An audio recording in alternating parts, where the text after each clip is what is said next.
Good evening, folks. Good evening. I'm Kelly Suzanne Saulsberry, and welcome to Living Room Chats at Affinity, a podcast for brave conversations and bold voices. Living Room Chats is my monthly podcast that takes place the third Wednesday of each month at 7 p.m. Central Standard Time.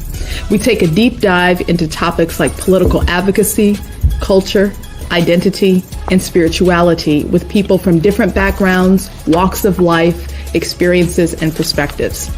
I have conversations that move beyond the superficial and safe to an authentic place where we can be ourselves, dare to question things, and candidly express what we think.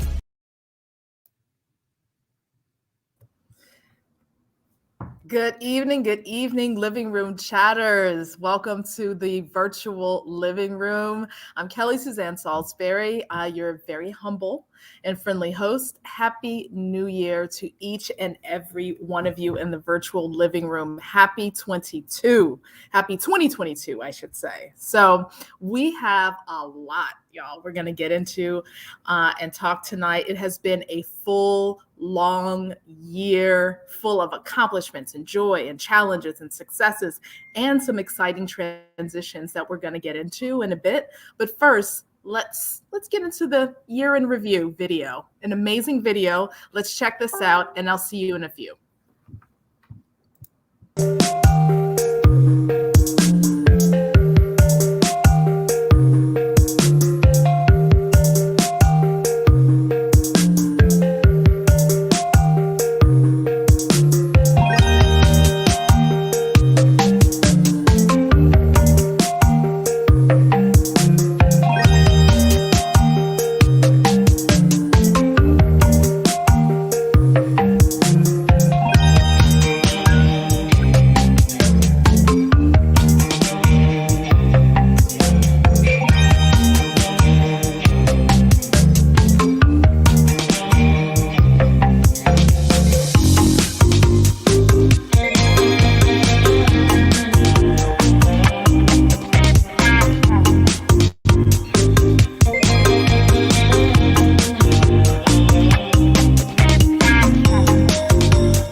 Bravo. Look at that year in review. That was fantastic. That was fantastic. And Jeff, that's just the tip of the iceberg about what Affinity, not just in terms of the staff and the board, but the Affinity community in terms of the peer leads, the volunteers, everyone who makes it happen, all of the committees, the councils, and the fantastic peer groups that actually really bring so much energy and ideas and programming and advocacy and community building to the work of Affinity Community Services. Thank you for that fantastic video. And I am really excited about diving in. I first want to start us off with an exciting announcement. One is that our beloved program director, Irma Stanley, is transitioning out of Affinity. She's not leaving the Affinity community, but she is transitioning out of her role as program director. And I just want to say that I am so excited for them and whatever is next in store, but I am really going to miss working with you, Irma. You have been phenomenal, to work with. On the Living Room Chats podcast. You do a phenomenal job in terms of the promo, in terms of handling the tech, in terms of the ideas that you bring to the table. You've done a phenomenal job with the programming and really bringing some, fresh ideas and the virtual office hours, which became a mainstay and something that I know I and so many others in the community appreciated during COVID when we had to be shut in and we had to be indoors. But Affinity, you and the rest of the Affinity team were still doing the work and connecting people and sharing information and bringing folks to the table, to talk about health and wellness and activities that folks could do together and, talk about activism and advocacy and really keep the Affinity community engaged and keep Affinity open, to everyone and to the community. You've done a phenomenal job. And so wherever your next journey leads, I just wanted to say thank you for everything that you have done. So I first wanted to say that, and we'll get into that soon. But then there's another exciting transition. Living Room Chatters. And okay, drum roll, please. We have a new interim executive director, and their name is Latonya Stanley, who goes by they and she pronouns. So I'm really excited to be speaking with Latonya. She will be joining us in the living room pretty soon. And this is really exciting news for us. Latonya has a wealth of advocacy experience in public health and health disparities, and is formerly of the Broadway Youth Center at Howard Brown. And she just brings a wealth of knowledge and expertise in terms of leadership, in terms of advocacy, in terms of public health. And I think that this is just a really exciting time to be a part of the Affinity community. And one thing I know about Affinity is that it is very thoughtful and deliberate in terms of leadership and leadership development and bringing good stewards to the organization in any number of capacities. So this is really exciting. So I want to give a warm, hearty welcome to Latonya, who is our new interim executive director at Affinity Community Services. So congrats. All right, so I don't know why on my end I can't, okay, I'll just go. Maybe there's something wrong with my screen, but so let's just dive in. Clearly there has been a lot that has happened in the past year. A lot. And we saw just a few highlights in the video. And so let's just dive in terms of, Irma and Aisha, what do you think have been like, take us through the past year in terms of what would you say, if someone said, what was Affinity's 2021 year in review? What were some of the, your key moments of the community, that you want to elevate? Like, take us through that. Ooh, one, there's been so many there's been so many things that happened in 2021, where I was just kind of like sitting through thinking, and I found myself, even after I finished this video, was like, I missed some things. And so but I want to say one of the things that we did in 2021 was holistic living through COVID, which was really huge for us. And it was a 7-month program focusing on the 7 dimensions of wellness. And we focus on a different dimension each month.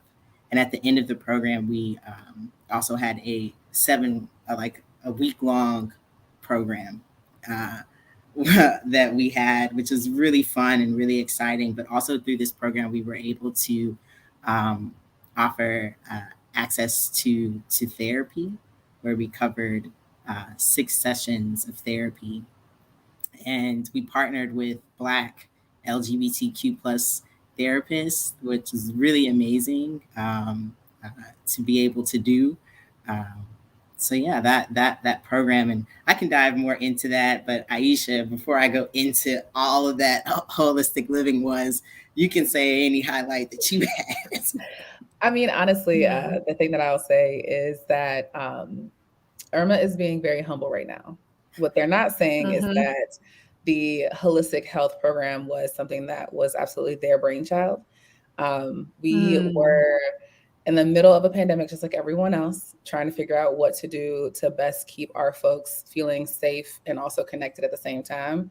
We also know that a lot of folks don't want to do things virtually. Like, even when we were in the height of the pandemic, there were some very difficult moments because we have a lot of people who through Affinity mostly see most of their friends, right? So when we were not able to meet, when we weren't able to go into the living room for living room chats, right? Like when we weren't able to just kind of be in the space for our peer-led meetings, it meant that we had to be creative and also figure out how we could offer some new level of support, right? To show that we're caring for our community in a way that's going to keep us safe and healthy, and also make sure that we're like highlighting and elevating the things that they might not be thinking about, right? Because I'm gonna tell you, I was one of those people where when we started talking about the 7 different dimensions of health, I was like, I can come up with a few on my own, but like thinking through and actually working with Irma to not only flesh out the program but also see it through.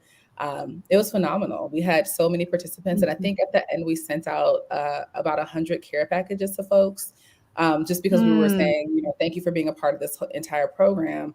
And also, we know that you still need this care. Like, we know that you still are in the middle of a pandemic, just like the rest of us. So before we go into any other highlights, I just really want to like give Irma those flowers. There are going to be so many times throughout this night, I'm sure we're going to be doing that, talking about it. And I encourage other folks who are watching and listening in to please give Irma their flowers. Like, this is a moment where we're seeing Irma transition from being our illustrious program director, but they'll still be here. Yes. Don't worry. Yes. We already told Irma that they aren't allowed to completely leave. That's right. I mean, it's like family. So yeah, exactly. The holistic health program was just priceless in a time when we needed to find different ways to be creative about making sure that we were staying in touch and keeping our people protected. But the other thing that I want to mention, Anne is right. Irma had this. I want to exercise, and Irma had us out here taking care of plants. I want to uplift Anne because for the time I've known Anne has said, I'm gonna put you out there, Anne, but Anne has said, I don't want anything in my house living but me. And with holistic living, we had we partnered with so many like community experts and leaders in the community. So shout out to Jarika, who did our environmental wellness, who was a plant consultant. So if you struggling with your plants, I got mine back here. It's okay. it's behind me. These, there's so many. I take care of them now. I'm the plant person in my household because I got the connect. But yeah, Dyrika has 4 plants now. So like, but we talked about plants, but in this with this, we also talked about like, what does your space like say to you? Like that was the question that we asked. So we talked about like pictures and really making your space feel good to you, because we're in it more than we have been, or some of us are in our space more than we have been. So like, we talked about like putting up pictures, artwork, ancestors, like, we got this whole thing going on behind us. It's a meditation station. I made that sign, but I I'm thought sorry, so. manifestation station. And so like, we got books and things that really speak to us. And so like, that was a part of those conversations that we had during the holistic living program. So each month we talked about different things, and really, thinking through like what movement, even with physical wellness, we didn't just like exercise. We talked about like movement. And when I hurt my back, shout out to T Banks. T is really intentional about movement. So when I really couldn't get off the floor, those sessions, having those in my mind, I'm like, okay, this is how I can get off the floor and really keep my body like safe. So these conversations were just amazing. And one of my favorite is that Anne has 4 plants now, and I have seen them. I will say So one other Anne thing. is softening up on us. That's true. Yes. Anne is making space for more living things in her house.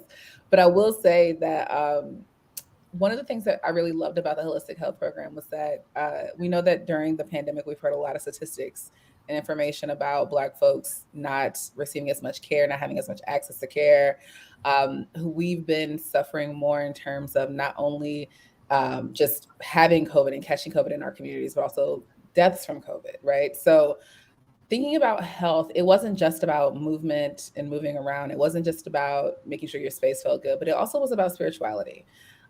We've been going through an ongoing, almost feeling ever present moment of grief here collectively, right? And thinking about what healthiness looks like, it's not just about movement. It's not just about your space. It's not just about getting outside and getting fresh air. It's also about giving yourself the space and the grace to feel all the feelings. I know that we acknowledged some folks that we lost this year, and that's just 2 folks that we talked about, as a community. But I know that each and every one of us has suffered significant loss during this time. And in addition to the holistic health program, we also try to find ways to make sure we're staying connected, because we know that a lot of the harm that people experience was just from isolation. So another thing I'm going to uplift, another thing that Irma helped to design and execute was virtual office hours. It was a space where we were able to just talk and laugh and share joy. And also it felt like almost like being in someone's house sometimes, because depending on what day it was, people were doing any number of things. Like there was one day I think I was taking my nails off and like literally was having a whole moment while we were talking about other things. But it felt very supportive. Like because everyone knows I love getting my nails done. And if the pandemic was going to take my nails, I wanted to like be with people that I cared about, who cared about me. Right. So it's been amazing. Irma, Irma or Kelly, actually, did y'all want to say anything about virtual office hours, which was like one of our fastest growing, widely shared things that we did during the pandemic? Yes. It was, I totally agree with you, Aisha. It was so incredibly warm and cozy and inviting. And what I love about it is that you had like your anchor folks who were there regularly, like Irma, you were there regularly. Anne was there regularly. Phyllis was there regularly. But then there were also be like other people who would come in and participate as well. So there were new faces and then anchoring faces. And I loved how there was like a different topic, each week, but it's not like you were beholden to that. And so if the conversation evolved, to something else, that was fine too. But it was a place of really good, juicy conversation, connections, and then also really good resource sharing, information sharing, knowledge about health and wellness. And you'd bring in someone who focused on a particular aspect of health and wellness. So Dr. Maya Green was at one of the virtual office hours. Someone else was, I can't remember her name, but she does a lot of spiritual work. She was there. There was someone else talking about staying healthy and healthy food and healthy eating, and then politics, because the election was coming up. So, advocacy issues that are important to us, as a collective, and to us individually. So I just loved just the rich conversation, and then just the laughter. You could just let your hair down and be yourself. And so, I have to say, I really enjoyed the virtual office hours. And I noticed too that I think that is going to go on for a long time. So I think although COVID will be with us for a long time, I think that even, let's say, for example, once we're past the worst of this, I could see this being a mainstay of Affinity. Because no matter where you are, if you have a tablet or a smartphone or what have you, you can be a part of that conversation. It's so accessible. And I think that that's another aspect of it that made people feel connected. We were missing the in-person connection, but it was also nice to be able to participate from wherever we are and not have to travel. Right. Mm-hmm. Yeah, loved it. You did a phenomenal job. I also want to say virtual office hours was Chris Smith's idea. It was Chris's idea. Shout out to Chris. So it was Chris Smith. Back when COVID hit and we were like in the house, we turned everything virtual, and living room chats was the first thing. Like, we got that down because we were already kind of doing it that way. But really trying to figure out how to do the peer groups, how to stay connected, and how to give out information and resources. And so virtual office hours, we did, it was kind of like how Burning Bowl is, where everyone throws out their ideas. So I got my ideas from community. Like whatever community wanted to talk about, that's how we did it from that first one. But it was Chris's idea. When I thought of virtual office hours, it was more of like, oh, okay, I'm going to open up the Zoom and people can just drop in. But then it turned into like this other thing, just based off of what community wanted, and this like idea of holding space, for these 2 hours on Tuesdays and Thursdays, which in 2021 we shifted Thursdays to not going live, because there was a lot of moments each virtual office hours where people just energetically, like their energies kind of just like shifted, and we wanted to have more personal conversations, and so and so it was really nice. And Thursdays were those conversations. This is my moment to give a shout out to Edna, who told a really great story. One of the Thursdays we didn't go live, probably one of my favorite virtual office hours. It was an amazing story that I wish we were live, but it was great that we were able to have that moment, because it was a really amazing story. But then, those moments that we weren't live too were really nice to have those personal conversations. And as Aisha was saying, having that time to just collectively talk about like, I don't have it today. I don't have the energy today to be live. But I still want to talk to you all. I still want to have this connection. And so it was really amazing to have that. And we talked about so many things. We've talked about, how to form a pod during COVID.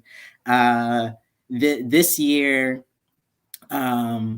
there were virtual office hours that volunteers organized, so that I just was like, okay, y'all want to talk about this? They went and got people to talk about Black ancestry, and so we had that conversation. We talked about Black romance this year, and so we had Dr. Julie Moody Freeman from DePaul come and talk about Black romance. It was really great. She gave us so many books that I had never heard of that are like, queer Black romance books. And I'm like, let me write all of this down. Like, I didn't know these books existed. And so it was just like a really great this year with volunteers stepping up and organizing programming this year. And so it was just, even with virtual office hours, just a beautiful space. So.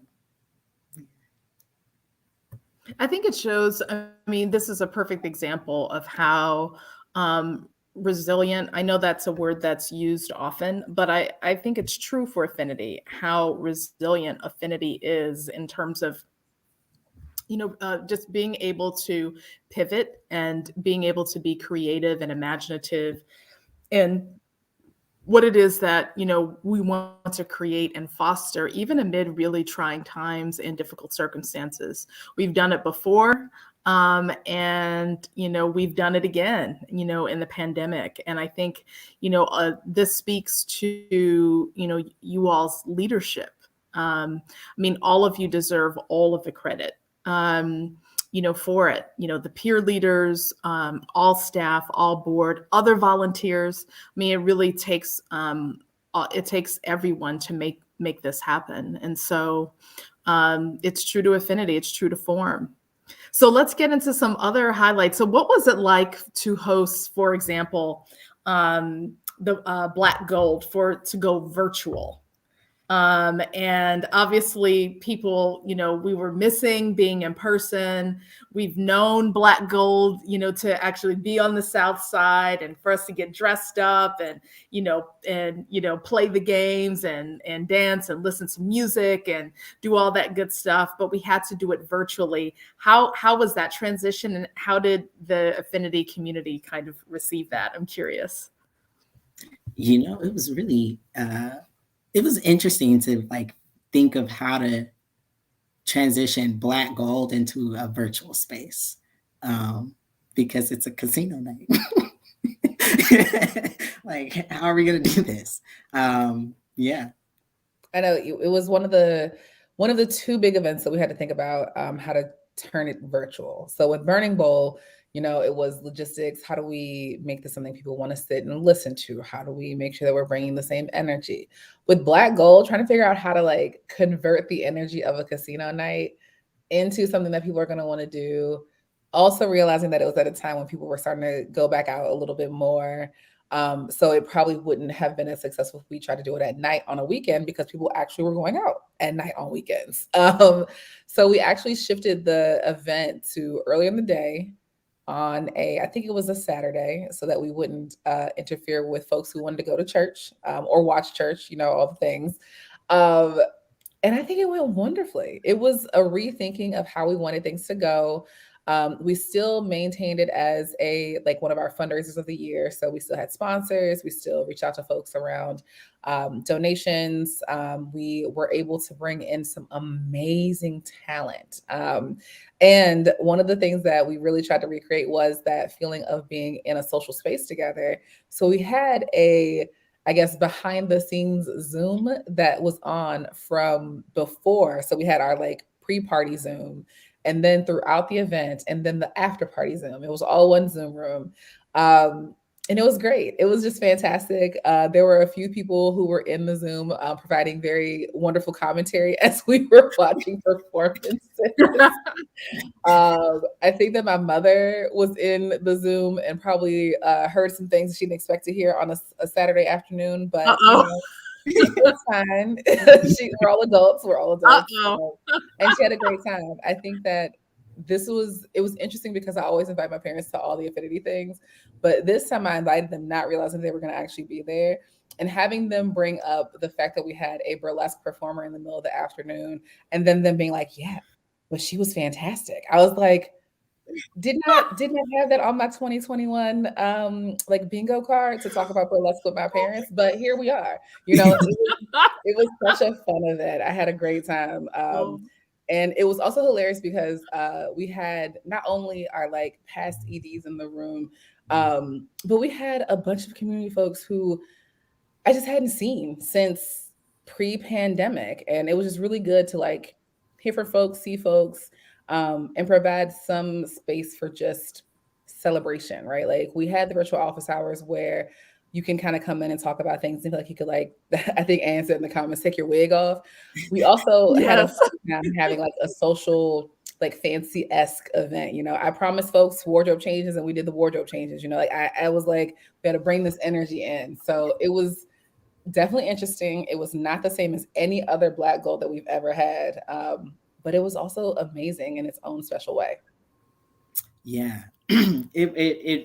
it was amazing. I think even as Aisha was mentioning, like the Zoom, with doing a virtual event, we always are thinking of like how can people still be connected while having a virtual event.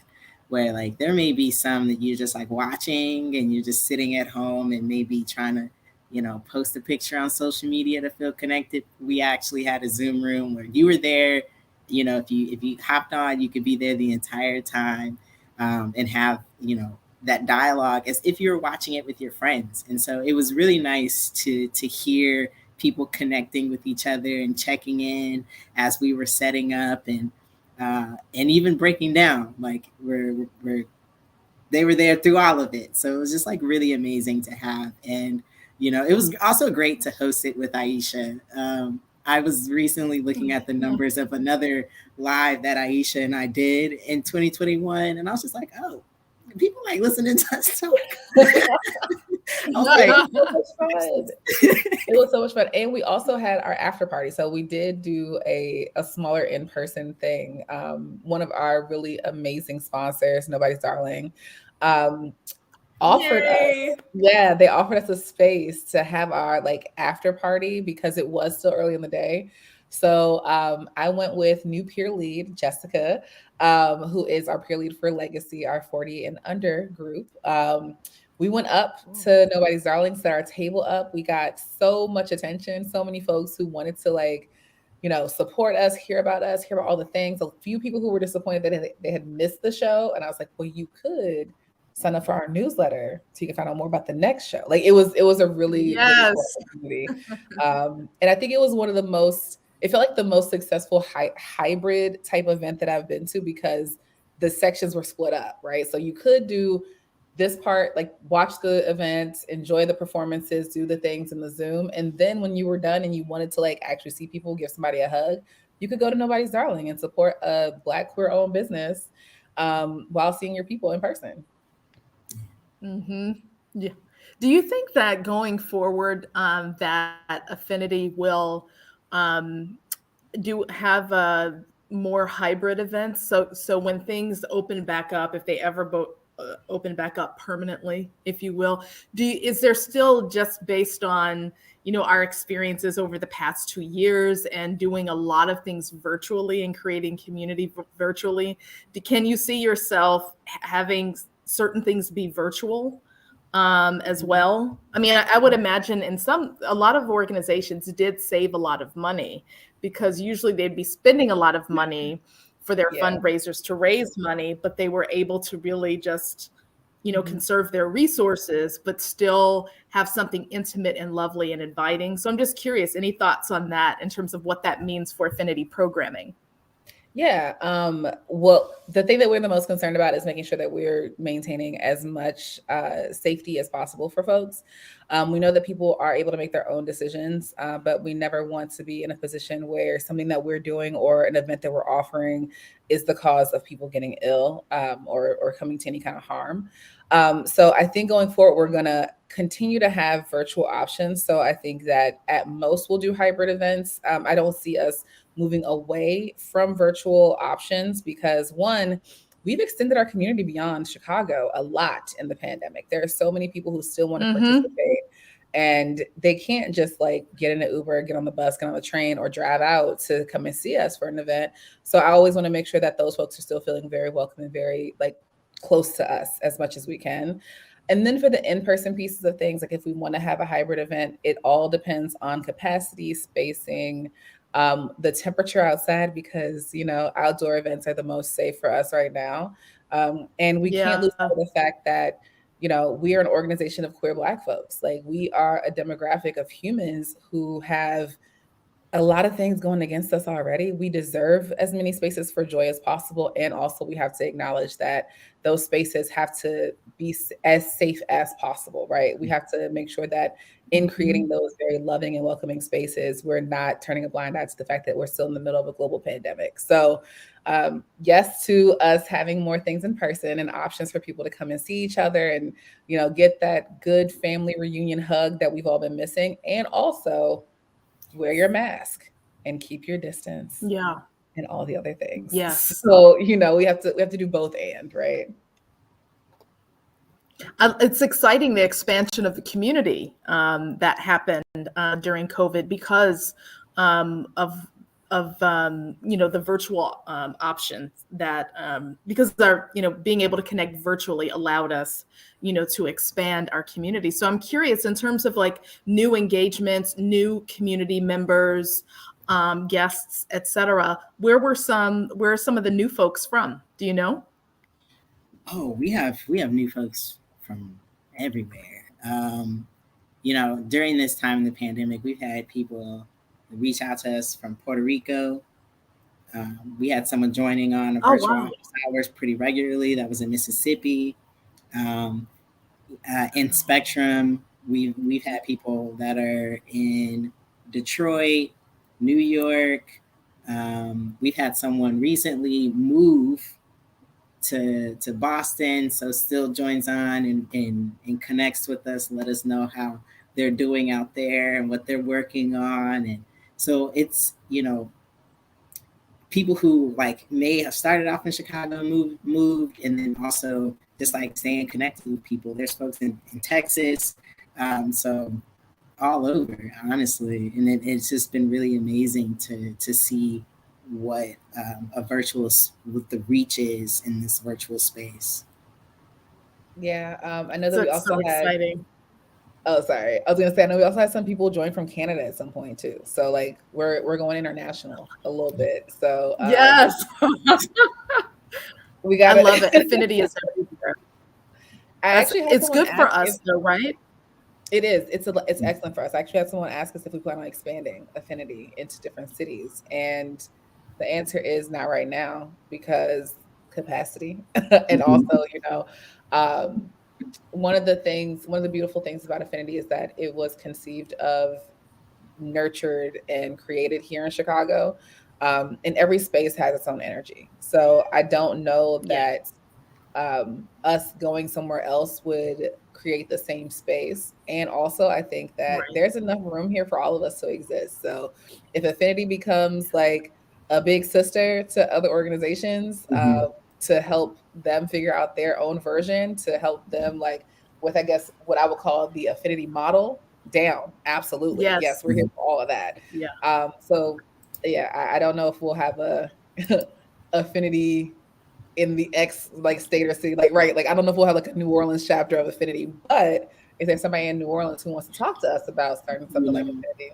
I'm glad they mentioned this because there are people in New Orleans that actually join on the virtual office hours pretty regularly as well. So shout out to New Orleans. Got to go down there and visit. Yeah, I love it. Boston, New Orleans, Puerto Rico, Atlanta, Florida, Mississippi, Detroit, Canada. That's like incredible. I love it. And LA too, Mo said. And Mo. I love it. That's amazing. That's amazing.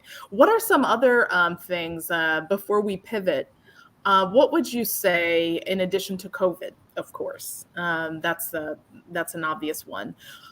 What would you say? I'd love to hear from you both about what a couple of biggest challenges you thought Affinity faced in the past year in 2021.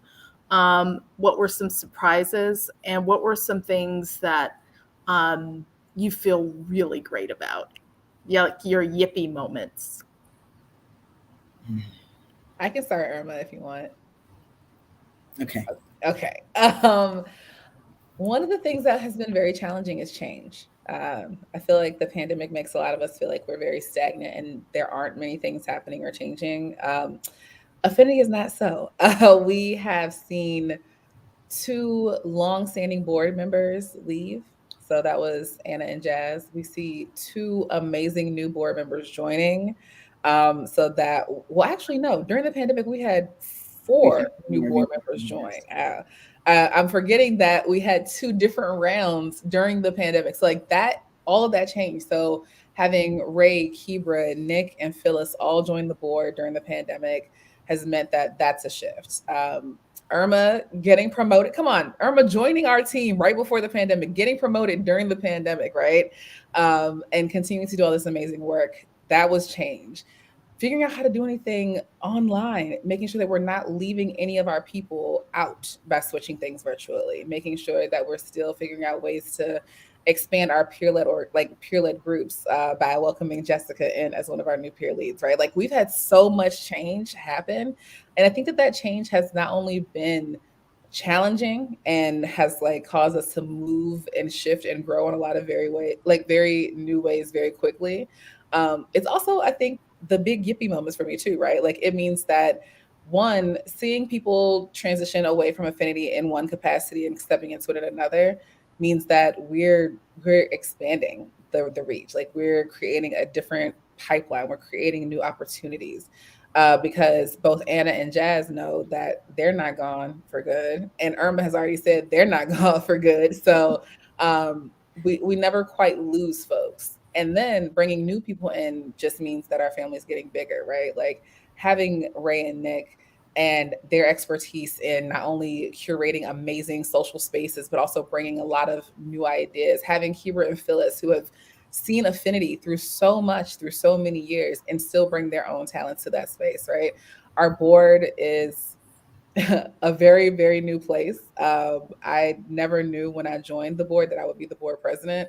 But that's another change that has happened in the midst of the pandemic. So I will say that change, right? Like I'm gonna tie it back to one of my favorite authors, right? Octavia told us that the only thing that's consistent is change. And sometimes that change will force us to make some very quick pivots that don't feel good in the moment. And sometimes that change will force us to grow and expand and I say bloom in new and beautiful ways that we never expected to. Wow. I'm, I'm supposed to follow up after that. Wow. Um, It's incredible. when Aisha said change, I instantly thought of Octavia E. Butler because my household is called Earthseed. So that's what we call our home. And so I think Aisha, was right on point. I think it has been change. Um,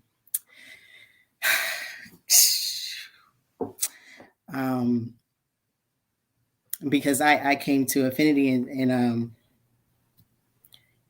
2019 as just like a volunteer. I within like 2 months became the peer lead of Spectrum. By the end of 2019, I'm the program coordinator, and then um, COVID. So I think in this past year, even amongst like being able to like see people a little bit more, still a lot of things like shifting, so many uncertainties.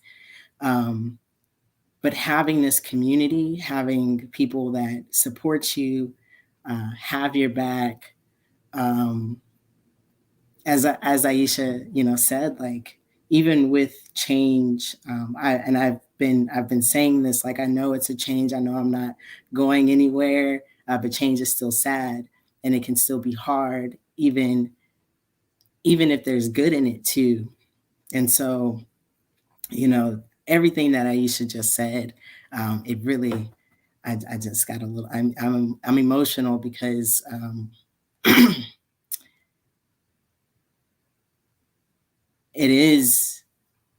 there's been a lot of change over these past 2 years, but Affinity has been expanding, and more people just come in, and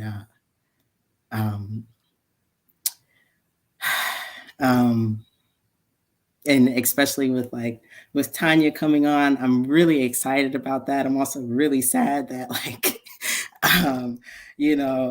I think we could have been like a really great team together. And like I said, I'm not going far. I'm still the peer leader spectrum. So I'm still here and I'll still be present. It's just, change, but it is an expansion, and it's a growth of this beautiful family that I've been a part of. And so I don't know if that answered the question. I just got emotional and went on a little tangent, but it's not a tangent. Yeah, I think it's not a tangent. I think that's my moment is yeah, it is the change, but it's also just like the growth in it as well, because in the midst of COVID, there's been so many people who've come to Affinity, especially through virtual office hours, who've come on, and this space being able to hold space for people who may not have had community, especially Black queer community, and for us to connect with each other through a screen has really been inspiring. Yeah.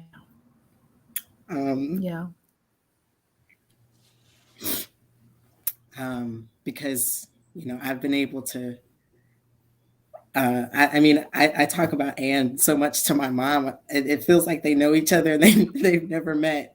I mean, they're literally the same person. But, and so it just feels like I have this really big family, especially when I then talk to my mom. She still sometimes gets Anna, Imani, and Aisha confused. And I'm like, Mom. She's like, who's the one that moved? But even with that, it's this, this organization being a part of my family is really it's really great, because coming from Alabama, there wasn't an Affinity. So yeah, just thank you. One of the things that heartfelt. Yeah, one of the things that Irma said when we were talking about their leaving Affinity in this one position was that Affinity was a space that they had never seen before, and that was very meaningful to them.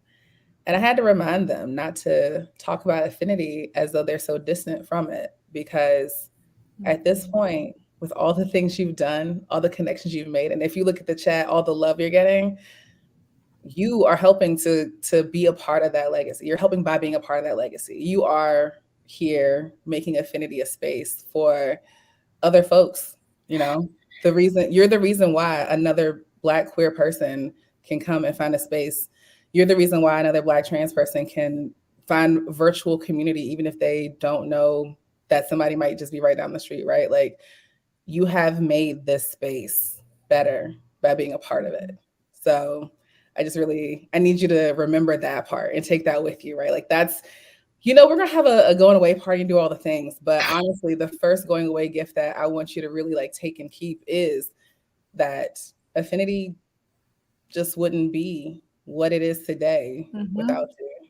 And yeah, put on your resume. Tell people they can call me about it, right? Like, it just is what it is.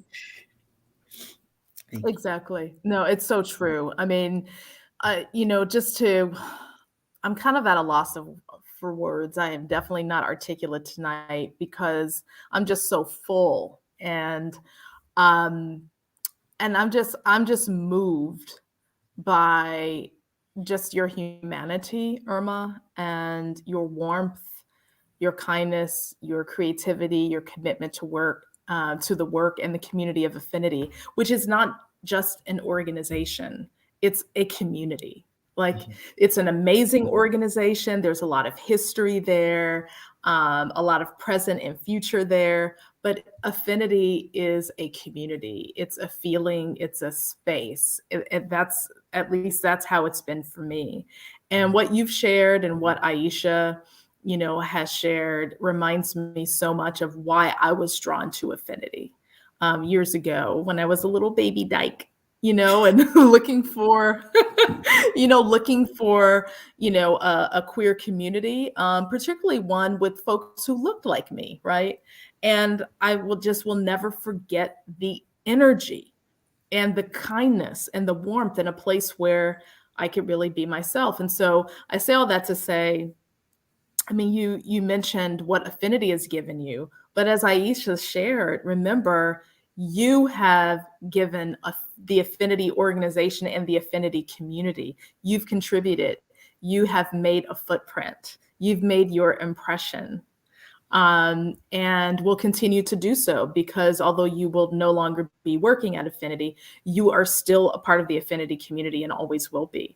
So just keep that in mind. It's mutual. Like, you have contributed, you've given, you haven't just received. So I just want to say that, and you're an incredibly special and beautiful human being. And like I said, it's just the past few years getting to know you more and to work very closely with you really has been a real honor and pleasure for me. And we are all the better for having you in our lives. Thank you. Thank you. This has been a dream come true. I came to Affinity through living room chats. What a full circle moment, though. What a full circle moment. Yes. Full circle. March of 2019, I came to living room chats. Jackie Boyd was the guest. Yes. And we took a selfie. We took a group selfie. We took a group yes, photo. I love that selfie. I was like, oh, this is a family. Also because we took group photos at the end of every spectrum. We take a group photo. And so I was just like, oh, this feels like a family moment of like, hey, come get in this photo. Like, me too. Like, yeah, I think you actually offered to take a picture. We were like, everyone. Everyone, we're gonna take this selfie. Who has reach to get to take this selfie? I was gonna say the answer is always Jackie. Jackie Boyd has the best reach for the selfies. She does. Yes. Yep. I'm impressed by her. She does it so fast. She's like, here's 2 seconds, get ready, click, and it's done. So yeah. I know. She's so good. She's so good. But Irma, I remember meeting you there. I remember when I first met you at Living Room Chats. That stands out. I was really shy, and I don't know if I'm shy. I wouldn't say that I'm shy. I'm just really not a person that after an event, you know how people want to go talk to the people that are the hosts? I'm the person who's like, okay, this was great. I can go. Right. But I was just kind of like standing there because I was with someone who is the type of person to talk to people. So I was just like, okay, let me talk. So yeah, it was a really great moment. Fantastic. Yes, it was. We've come full circle, like Aisha said. Mm-hmm. So before we transition and bring on Miss Latonya as our guest, I just wanted to say something else. I'd be remiss if I didn't say this. One, I want to congratulate 2 other really important people at Affinity, and that's Aisha Davis and Anna Deshawn. So Anna is the very recent previous president of the board, whose leadership was phenomenal. And I got a chance to know Anna starting several years ago when I was a board member at large and then was an officer and then elected president, vice president, and then president. And so I went through my own leadership evolution and development on the board, and had a chance to work with Anna. And so I remember being excited when I learned that she had been elected board president. And I just feel like, Anna, you have taken Affinity. You and Imani, our previous executive director, just took Affinity to a whole other level in terms of the scope of work, in terms of the visibility, the spaces that we were in, and of course, a lot of that groundwork and that launching pad, is from Kim Hunt and Lisa Marie Pickens as well. But so each iteration of leadership has actually taken Affinity in different spaces and expanded the scope and the depth and the reach of the organization. And so Anna did that, and Aisha, oh my goodness, like you are just amazing in everything. Just what you bring in terms of also your energy and creativity. Both you and Anna are incredibly creative and innovative, and are just like, yeah, we not only can we, but yeah, shall we? Yeah, we shall. And I love that kind of attitude and energy that you bring. And it's just incredible. And you guys have brought new people to the organization, new community members, prospective constituents. And you and along with Irma have made Affinity's communications really sexy and gorgeous. And so Irma and Anna and E3 Radio, and I know that you're Aisha, you're incredibly tech savvy too. But you've done all of that. And Aisha, we've benefited from your policy chops as well, your public policy advocacy and background, and that work is really important. We still need to be in those spaces, in those conversations. And you do it in a way that's so incredibly relatable and relevant to people's everyday lives, our everyday lives as, as workers, as parents, as LGBTQ folks, as students, as, being whatever in our lives. So, I just wanted to, give you and Anna your flowers. And thank you for everything that you have done and that you are continuing to do for Affinity in your respective roles. So I just wanted to say lots of love and props to Anna Deshawn and to Aisha Davis. Yeah. Cool. So now shall we bring on? I too want to say shout out to Aisha. I do want to say, like, I'm really excited to see what this next phase of Affinity is going to look like with your leadership. This is just the beginning, but Aisha, like, as Kelly mentioned, policy, the community loves policy talk with Aisha. So I'm really excited to see what comes next with Aisha and Latonya, being, what this next phase of Affinity is going to be. And I know it's going to be amazing. I too will be a part of it because I'm still the peer leader of Spectrum. I'll be volunteering. I love Affinity. I love community. I'm not going anywhere. I'm just really emotional right now.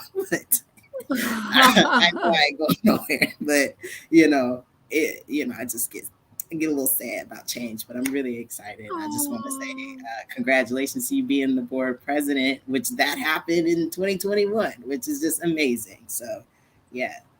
Incredible. And before we transition, there's another person I'd like to elevate, and that is Ann. Ann, like so much of the work that you have done with the different peer-led groups, 40 plus, your volunteerism and incredible contributions in terms of pushing Affinity forward. You are so incredibly dedicated.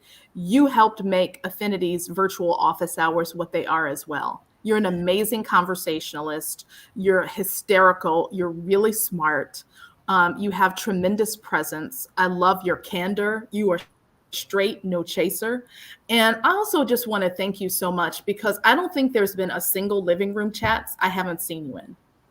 And so, I just want to thank you personally for that because there are plenty of things that you could do with your time, Ann. And I know that there are plenty of you who tune in, right? And so I'm not trying to slight anyone, but Ann is constantly giving herself to Affinity. And in terms of living chats, just like a really loyal living room chatter. And you have also promoted the show so often, just voluntarily. And so I just want to thank you, Ann, for you are like part of the Affinity core and are part of the nucleus. And so I just wanted to give you a lot of love too. See, now I can go on, I can keep going on and on, because Ann also was on a panel this year in 2021. The same person as Kim saying that who didn't want to be a leader. Ann says, I don't like speaking in public. She was on the panel. One of the best fundraisers, who will make sure that you know how you can get that money to Affinity. Yes, always. And always with the Affinity branding. She got a cup or a t-shirt or a pencil that's in a very strategically placed screen. I just love it. Like, she brings it all together. I love it, Ann. Love it. Awesome. All right, so drum roll, time to bring to the broadcast our new interim executive director. Yay, drum roll please. Latonya Maley, welcome to the living room, Latonya. And living room chatters, this is gonna be a Q&A, so please, via the chat, tune in with your, or send us your questions or comments for Latonya. But before we do that, I want to introduce Latonya. Her bio is out of this world, and it deserves to be read, every single word of it. And that's exactly what I'm about to do. So just hang tight for a second. All right. Latonya Maley, who uses they and she pronouns, is an award-winning nonprofit leader with over 15 years of professional experience in LGBTQ advocacy, community organizing, research, and healthcare. They are driven by the mission of achieving justice, liberation, and joy for Black people, particularly those who are women/femmes, youth, lesbian, bisexual, trans, undocumented, and those experiencing oppression within institutions. Before coming to Affinity, Latonya was the director of the Broadway Youth Center, where for nearly 8 years, where she led a team of over 40 diverse professionals across the fields of healthcare, social services, education, research, mental health, the arts, and youth development to design, construct, and sustain comprehensive and culturally responsive services for LGBTQ and homeless young people in Chicago. Latonya has special experience in cross-sector collaboration to expand program services, build agency capacity, and develop strategic partnerships for growth while maintaining fidelity to our justice values and organization culture. Latonya earned a master's in public health from the University of Illinois at Chicago, where their work focused on addressing social determinants of health. They have served roles from research assistant to primary investigator on projects with academic institutions, including Northwestern University and UIC, to ensure they collaborated with underserved BIPOC and LGBTQ communities as respected partners in community-based participatory research. She has been a community organizer in the Black, queer, and street medic communities of Chicago via leadership committees of Ujima Medics, Dyke March Collective, Chicago Action Medical, and Defund CPD. These activist groups all share her values of unapologetically prioritizing wellness of people of color while demanding accountability from institutions that violate our freedom. Latonya has also been appointed to Governor Pritzker's Youth Budget Commission, a coalition of youth providers and public representatives from across Illinois to advocate for state funding to be redistributed to support street-based and minority youth. Latonya earned her BA in anthropology and sociology at Agnes Scott College. They live in Kenwood on the south side of Chicago and are the loving parent of a pit bull and 2 cats. When they are not at work, she enjoys DIY home renovation projects and reading science fiction novels. That's awesome. Tanya likes to use both they and she pronouns, so feel free to use them both and switch them up when referring to her. And what an amazing bio is that. Latonya, welcome to the living room. Wow, thank you so much, Kelly. That intro was wonderful, and I'm really feeling lots of mushy vibes. Just listening to all of you appreciate each other. I feel like I've never the amount of intimacy and care and love that is between the folks that make this work happen. I'm just so excited to join you. It's just been waterworks over here waiting for my chance to get on the camera and not be crying, because my heart is overflowing with gratitude for the work that you all have been doing. So much gratitude, Irma, for everything I've been witnessing you do. I've been on the outside of Affinity for a long time, though I have been inspired by Affinity since I myself was a baby dyke. I learned when I was living in Atlanta. I had a friend mentor named Daphne Glanton who was involved with Affinity when she lived in Chicago. And I started a LGBT student organization that was for Black people, people of color. And I just named it Affinity. I just copied the name, but oh, I love it. Like 15 years later is also still running on campus. So y'all have been like all across the country, inspiring folks, making folks feel seen, making folks feel loved, and making folks feel powerful for a long time. I'm one of those people, and it's really a dream realized to be in this position and have the opportunity to work with y'all for the way forward.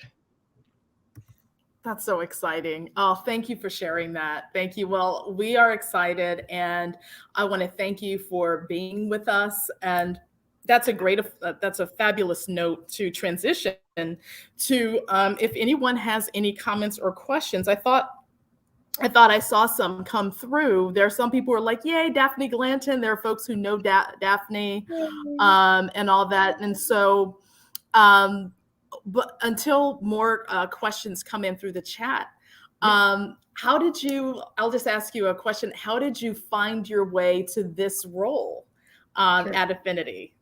Yeah.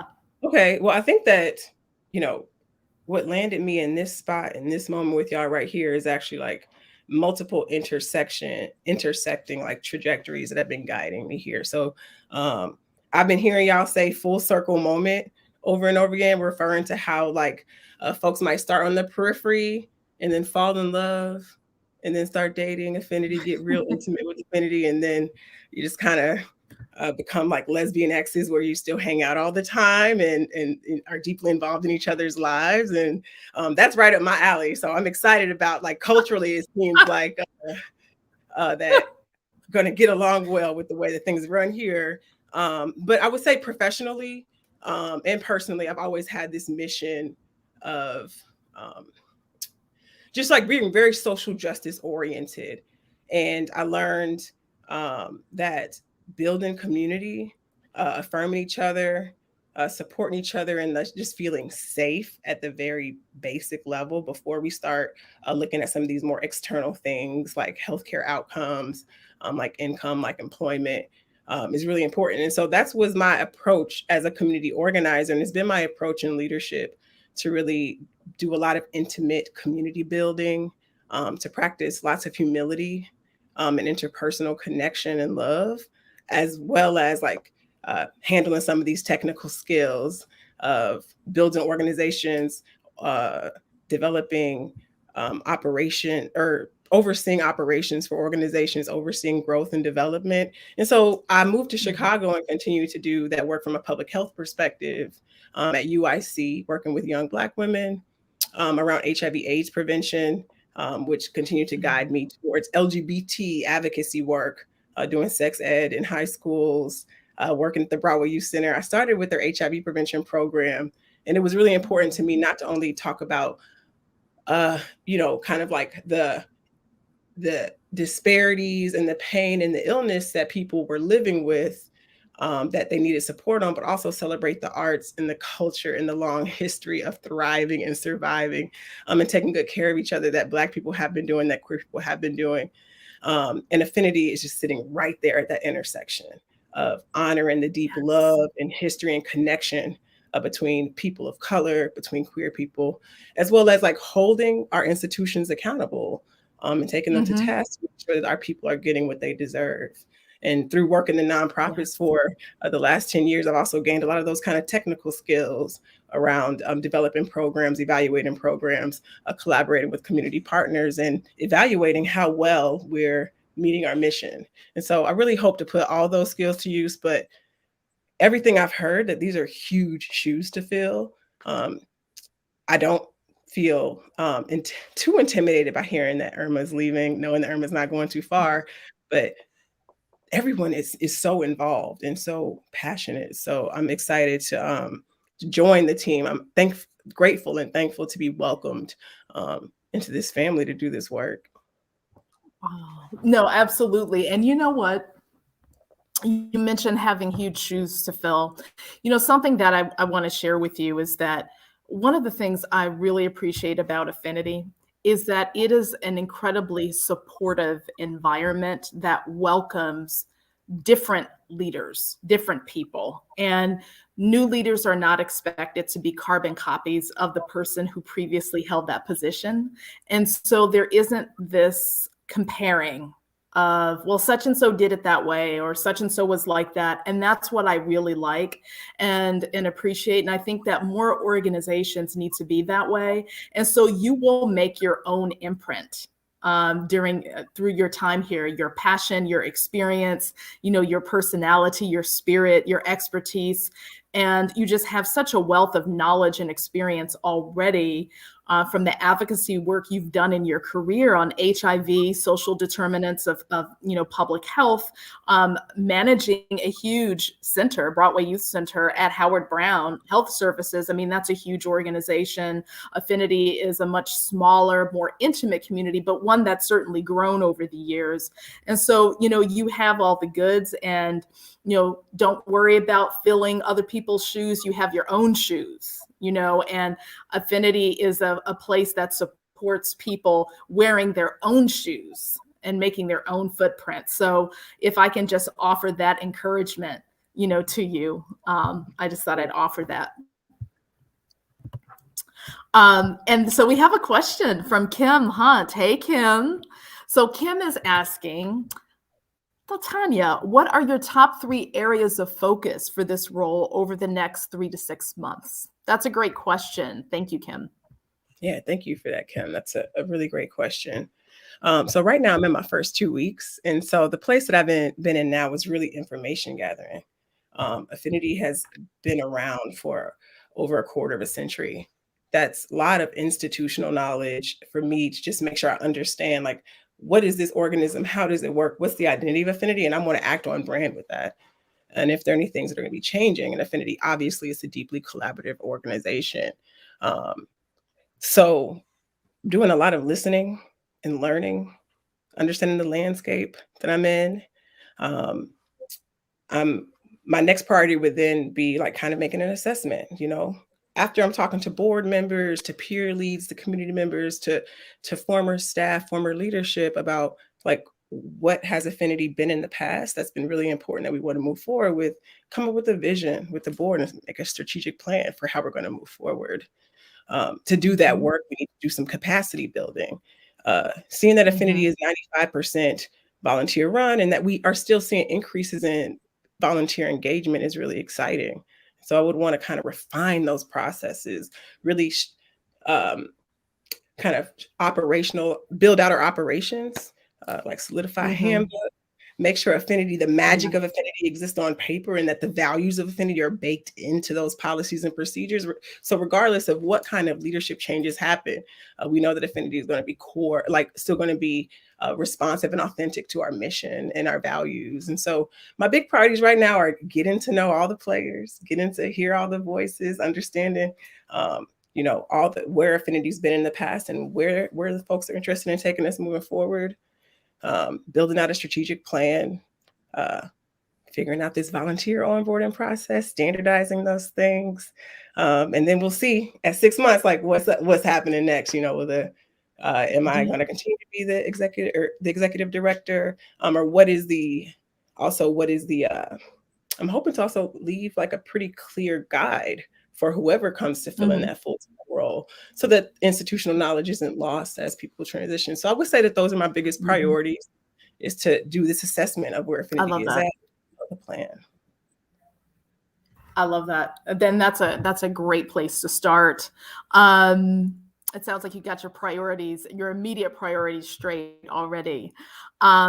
So Torleen is asking a question. Hey, Torleen. Her question is, Tanya, what will you require of volunteers and how can they help you? Thanks, Torleen. Sure.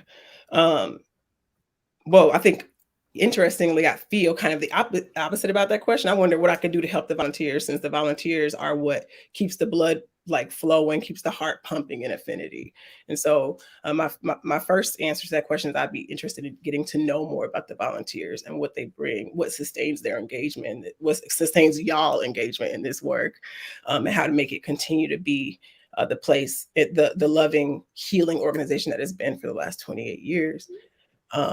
I would also say that as I'm developing some support for volunteers, I want to figure out what trainings look like. How do we build volunteer capacity to do the important work that they're doing? How do we make that sustainable? And so I would be interested first in getting to know the volunteers, and then starting to build out potentially some trainings and onboardings or other supportive resources for volunteers, so that the work feels sustainable and doable. Excellent. Thank you. And then Kim has a question. I love it, Kim. She has another question. It's, what needs to happen to remove interim from interim executive director, your title? I mean, it sounds like people want to keep you already. That's up to the board. I think that, at the end of this process, there'll be an assessment on how I performed, what you all think of me as a partner and as a steward for this like sacred work that's been happening. And I think that, we'll know at the end of 6 months. So I'm gonna jump in just because this is one of those, I think, group questions. What will it take to get the interim removed from the interim ED position? A number of things. One, like Tanya mentioned, they have to want to stay with us and we have to want to keep them here. And two, we're going to need a consistent influx of funding so that we can not only afford to keep Tanya on permanently, but also afford to hire for other positions, because we all know that Affinity is not an organization that can sustain itself in the work that we're doing with just one person. We have done it in the past. We have seen a lot of work done with just one person. We've seen a lot of resiliency in action, but we are no longer trying to promote resiliency as the model. We need to have the resources, the capacity, all the things that we need to make sure that we're not just making sure that Affinity continues and keeps the doors open, that Affinity is actually doing things in a thoughtful and intentional fashion. So when I say that, I mean not just funders, because y'all have heard Tanya's resume. I'm sure that we can get some funders in, but what we need is donors. We need individual donors. We need every person watching this to become a regular donor. If you already donate, that's right. How can we increase your donation? How can we make it regular? Are you a part of the giving circle? All of these things are questions that I would ask in return, because if you want to keep people who are very talented and focused and driven, then we have to be able to support those people who are very talented, focused, and driven. So I think the return question is, what can you do to help get rid of the interim before Tanya's title? I love that. That's crucial right there. And, Affinity is a community-based organization. And one of the, a key element in keeping it community is for community to contribute, yes, their time and their talents, but definitely also their treasure. And so, community-based organizations are able to thrive when there are multiple revenue streams and when they are not overly dependent on grants from foundations, but when there's a healthy base. In fact, when the majority of the funding is from individual donors and consistently. And so, this is important for us to pour into an organization that gives us so much and advocates with us and has programming and activities and creates community, and to have the kind of leadership and the quality of leadership and experience and expertise that Latonya brings to the table, Irma brings to the table, Aisha, and other people have brought to the table in various ways. That takes resources. It takes resources. And I also thank you, Erma, for highlighting that comment. I want to just shout out to both Anna and Kim, who have said that they're going to up their monthly gifts. I would love to get a challenge going in the chat if we have some folks who want to convert over to monthly giving. I think this is the part of the show that feels reminiscent of the Black church, where it's time to have the altar call. Yes. Is there one? Is there one who wants to come forward, who wants to make that commitment to Affinity the way that Affinity has made that commitment to our community, right? We love talking about resources and making sure that we have access to them, and we do, and we can. But the only way for us to do that is to make sure that we have the people in place in the organization to get that done. And it's not just about the staff positions like Tanya or Irma; it's about the volunteers as well. So if you're telling me, if you look me in my face and say you don't got it and it's not funding that you can do, that's fine. How can you volunteer? How can you bring something to the table? And I don't even want to call it like that, right? And I don't mean a table like a policy table. I mean, what can you bring to the cookout? Not all of us can bring mac and cheese. Some of y'all's mac and cheese recipes we don't want there, but you can bring some greens. You can bring the punch. You can bring, you know what I mean? You can bring some ice. You can bring the plates. Some people might just be bringing Tupperware, like it's yes. a thing that we have to all figure out what we can do to get this work done and keep it done. And yes, Anne, don't you worry. I will be following up with you, because one of the reasons why I feel confident in making an ask like this so directly is because I've watched you in action. So, shout out to Anne for the skills. Yes.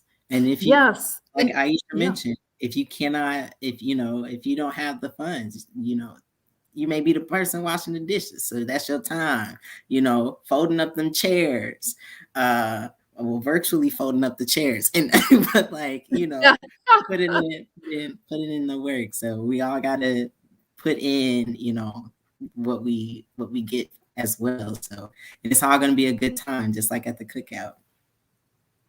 So, yeah. And what better way to we buy other things, right? Well, why not invest in us?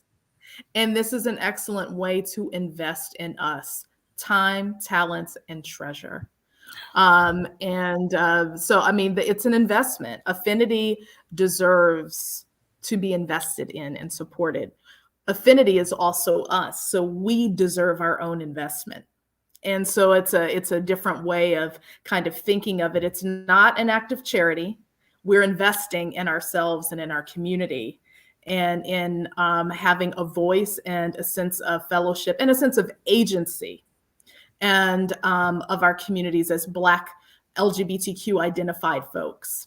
And so this is the kind of mindset and the core values and the vision that have always guided Affinity, no matter who's been, chair of a committee or at the board or staff or whatever. There are certain things that no matter who's in the organization at any different time, regardless of their role, this is something that has remained at Affinity. That kind of core vision and values. Yeah. So this is an exciting time, Latonya. I want to uplift one more thing in the chat. Sasha said, if you don't have the funds yourself, who do you know that does? Absolutely. Absolutely. Get in your friends' pockets. Yeah. That's right. And your family members. Absolutely. Who do you know that does? Because we all know somebody that might be able to do it. And Anne is absolutely right. Edna, we take paper checks. We take all the donation types that are listed on our website. I believe that Erma will drop that link. So feel free to click through. If you would prefer to give electronically, we are happy to receive. Yes. Mm-hmm. Well, we take many different forms of investments. Investments and love gifts, right? Yeah. So, it is 8:27. And I would, Latonya, I don't think that there are any other questions that have come through, and we're set to close out at 8:30.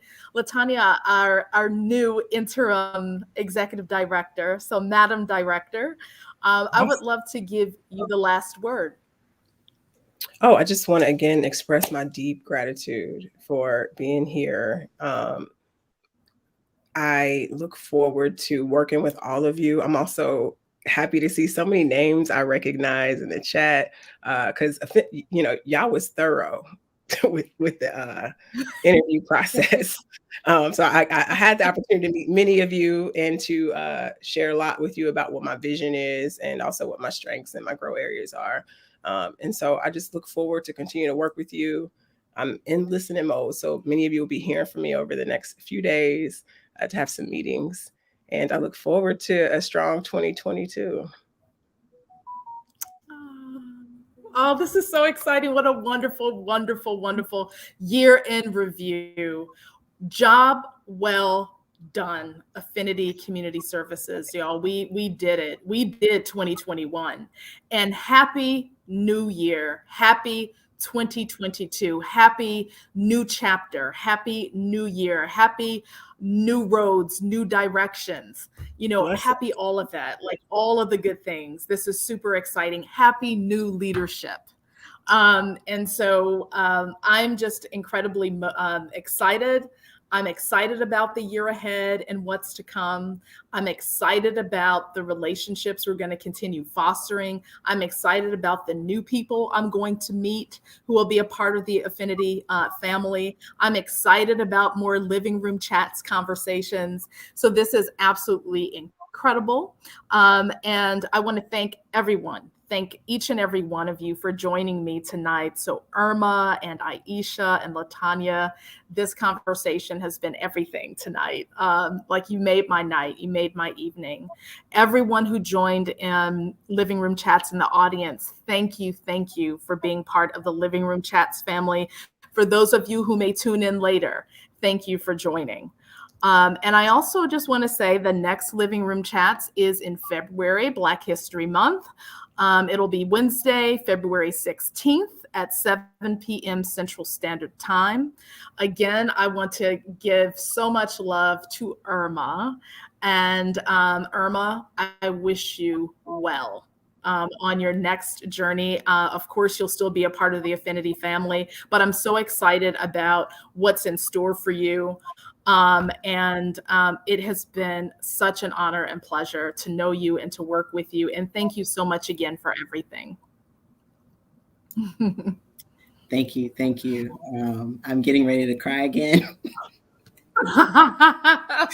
So we can just know that I love you all so much. I'm really excited about Tanya.